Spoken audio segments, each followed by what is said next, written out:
Pernahkah Anda membayangkan di saat Anda sedang terlelap tidur, duduk terdiam di masjid, atau bahkan sekadar memberikan makan sahur untuk keluarga? Ada jutaan makhluk suci yang tidak pernah bermaksiat sedang menyebut nama Anda di hadapan Allah Subhanahu wa Ta'ala. Inilah rahasia besar mengapa ada orang yang hidupnya terasa begitu tenang, urusannya dimudahkan, dan doanya seolah menembus langit tanpa penghalang. Bukan karena mereka hebat, melainkan karena ada barisan malaikat yang terus-menerus mendoakan mereka setiap hari. Assalamualaikum warahmatullahi wabarakatuh, sahabat beriman yang dirahmati Allah.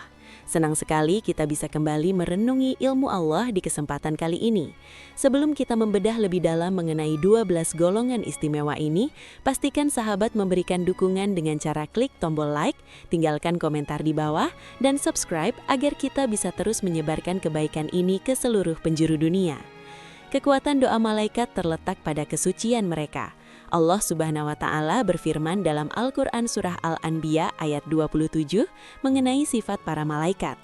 La yasbikunahu bil qaul wahum bi amrihi ya'malun. Artinya, mereka tidak berbicara mendahuluinya dan mereka mengerjakan perintah-perintahnya. Karena ketaatan mutlak inilah, setiap doa yang keluar dari lisan malaikat untuk seorang hamba adalah jaminan kemuliaan. Golongan pertama yang mendapatkan keistimewaan ini adalah mereka yang tidur dalam keadaan bersuci. Seringkali kita menganggap remeh berwudu sebelum tidur karena rasa kantuk. Namun ketahuilah bahwa saat sahabat memejamkan mata dalam keadaan suci, seorang malaikat akan ikut bermalam di dalam pakaian sahabat.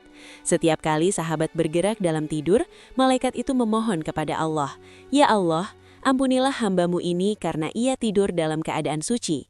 Betapa indahnya memulai istirahat dengan penjagaan langit.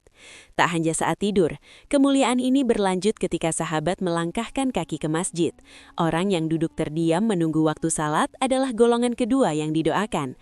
Malaikat akan terus berkata, "Ya Allah, ampunilah dia.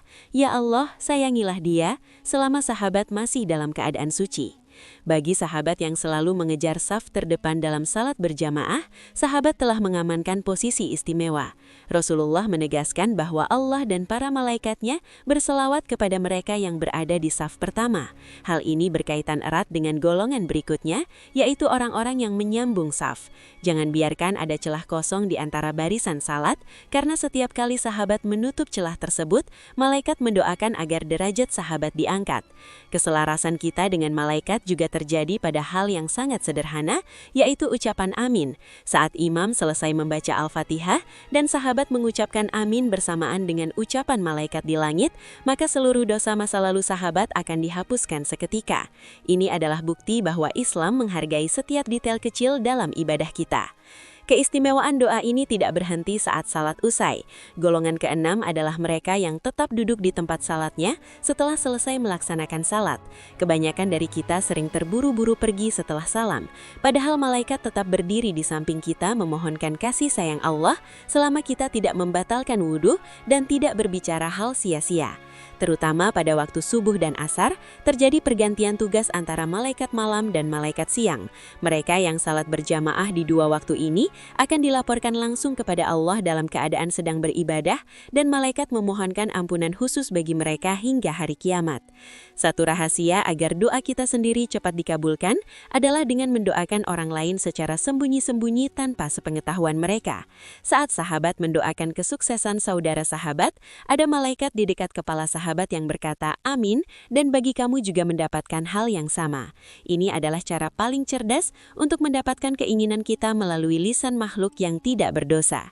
Begitu pula saat matahari terbit, dua malaikat turun khusus untuk mendoakan dua hal, ganti yang berlipat ganda bagi mereka yang berinfak dan kehancuran harta bagi mereka yang kikir. Bagi sahabat yang menjalankan puasa, orang yang makan sahur adalah golongan yang selalu mendapatkan sholawat dari Allah dan malaikatnya. Makan sahur bukan sekadar aktivitas makan, melainkan momen spiritual yang penuh berkah. Keberkahan ini juga meliputi aksi sosial kita, seperti saat menjenguk saudara yang sakit. Ada 70.000 malaikat yang akan bersalawat kepada sahabat jika menjenguk saudara yang sakit. Jika dilakukan di pagi hari, doa itu mengalir hingga sore, dan jika di sore hari, doa itu mengalir hingga subuh.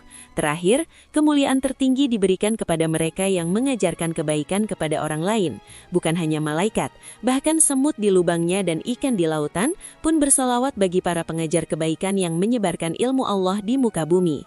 Semoga penjabaran ini memotivasi kita semua untuk tidak sekadar beribadah secara rutin, melainkan dengan kesadaran penuh bahwa ada dukungan besar dari alam malakut yang menyertai setiap langkah kita. Jangan lewatkan video kami berikutnya yang akan membahas tentang rahasia amalan pembuka pintu rizki dari segala penjuru agar hidup sahabat semakin berkah. Terima kasih telah menyimak ilmu ini hingga akhir. Semoga Allah menggolongkan kita sebagai hamba yang selalu dicintai dan didoakan oleh para malaikatnya setiap hari. Wassalamualaikum warahmatullahi wabarakatuh.